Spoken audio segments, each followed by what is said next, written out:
the ISEC board because they violated their fiduciary duties to this community, and so inshallah we will regain control of the ISEC nonprofit board. If they think that they could run away with the community's assets, they're mistaken, and so we're going to regain control of the ISEC board. This past Monday, we sued the ISEC board members individually. If they think that we're going to let them go easily, they're mistaken. So we've sued them individually. We're going to come after everything they own. If they think they could come after our masjid, they're mistaken. They could come after our house, they're mistaken.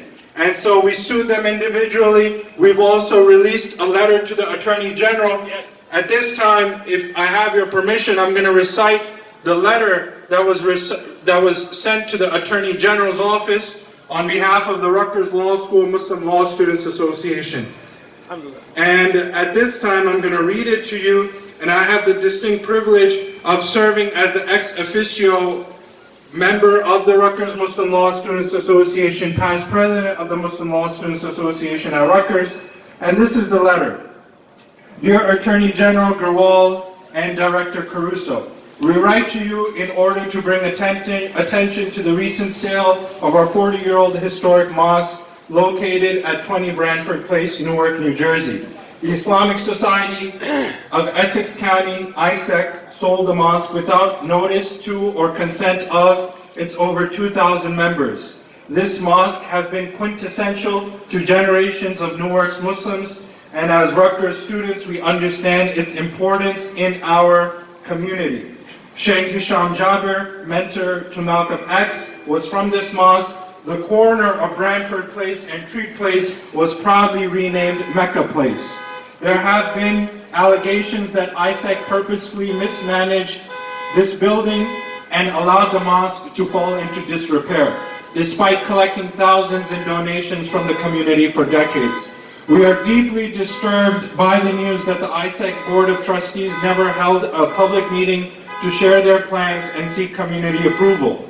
If the deal was so good for the community, why was there no transparency?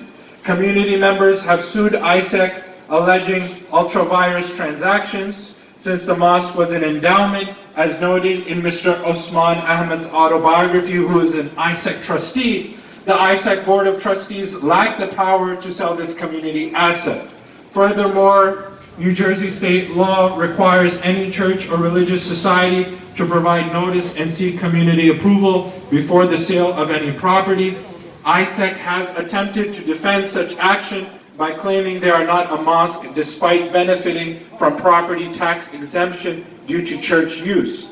It is important to note ISEC listed this historic mosque during the height of the COVID-19 pandemic. ISEC continued to keep the mosque closed until the closing occurred in January 2021, despite the fact that houses of worship across the state had reopened in accordance with health guidelines. In May 2020, ISEC applied for and received a $10,000 grant from the American Muslim Community Foundation, AMCF, in which mosques were chosen to provide COVID relief to the community. We have notified AMCF of ISEC's failure to disperse grant funds. As congregants worshipped at home to flatten the curve, ISEC marketed the mosque for sale. Additionally, ISEC blocked access and sent eviction notices to existing commercial tenants, despite Governor Murphy's moratorium on evictions, apparently in order to deliver a vacant building to the purchaser. ISEC and its property manager, Sami Mohammed, also known as Medina Realty, were sued for illegally locking out a commercial tenant during the height of the COVID-19 pandemic. Sami Mohammed is a former board member of ISEC, its property manager, and also its listing agent. ISEC is incorporated under Title 15A, and New Jersey Statute 15A3-2 specifically grants authority to the Attorney General to intervene and enjoin a corporation from the transaction of unauthorized activities. As a principal legal representative of the public, the Attorney General is a necessary party to the litigation. Whenever the charge is made that trustees are violating their duty or exceeding the powers granted. And it is therefore the Attorney General's common law supervisory obligation to prosecute allegations of fraud or mismanagement by the Board of Trustees of a nonprofit organization. We also have attended and will continue to support the community in their ongoing protests outside 20 Brantford Place. New Jersey Advanced Media, Jersey Digs, WBGO, and others have extensively reported on the community outrage. This past month, CBS New York ran a story showing worshipers have prayed and shared the iftar meal on the sidewalk outside the padlocked mosque. This community is hurting.